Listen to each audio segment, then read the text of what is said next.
That's it, and that's why we held up the money. And I have news for everybody. Get over it. There's going to be political influence in foreign policy. I'm sorry, can you repeat that?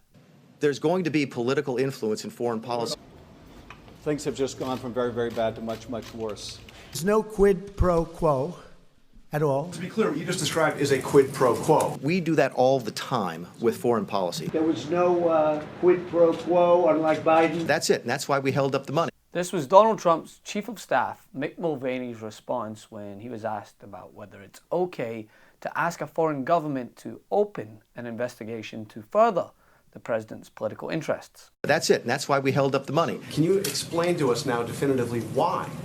Why was funding withheld? President Trump is not a big fan of foreign aid. Never has been, still isn't. Doesn't like spending money overseas, especially when it's poorly spent. And I have news for everybody. Get over it.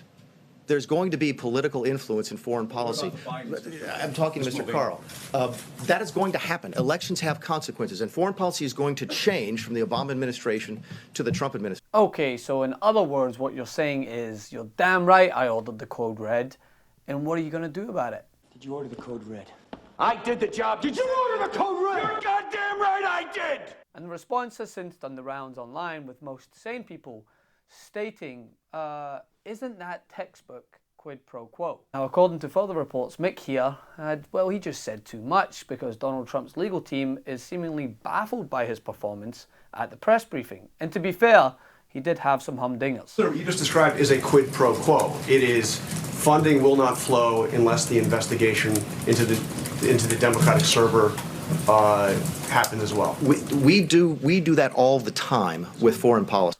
He compared Ukraine to Puerto Rico, suggesting they are both foreign entities.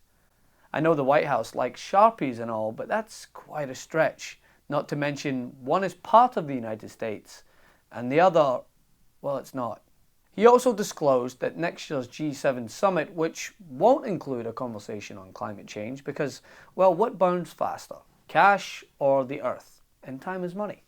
But he also disclosed that it will be held at a Trump resort, because, well, of course it will. And we sent an advanced team out to actually visit 10 locations in several states. We visited California, Colorado, Florida, Hawaii, Michigan, North Carolina, Tennessee, and Utah. We got that list down to just under 10, and the advanced team went out to visit those. And from there, we got down to 4 finalists that our senior team went out to look at. At the end of that process, that Doral was by far and away the best physical facility for this meeting. In fact, I was talking to one of the advanced teams when they came back, and I said, what was it like? And he said, Mick, you're not going to believe this, but it's almost like they built this facility to host this type of event.